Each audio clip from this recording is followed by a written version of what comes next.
Coup de vent à tempête sud-ouest en cours. Force 9 à 10. Atteignant la violente tempête à passagerement.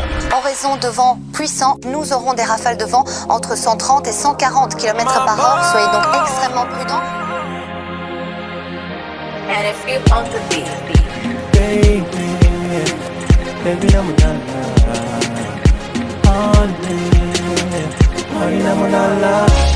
sama xol la ma sori dem nga daani doole bàyyi ma wéetaay yaa ma daan motali ba nga demee laa gëj a yëg neexaay yow yaa taxoon ma bàyyi xarit yi ma am yëpp te benn xarit laa dese woon te yow la dem nga bu doon ñeent fukki at dinaa ko toog di la xaar yaa ma fekk si la ndam taalal may faar leeral sama yoon man rek ci xaale na mu ma ko dul gise maamo kenn du yow te yaa fi man yaa may jox li gën ci man.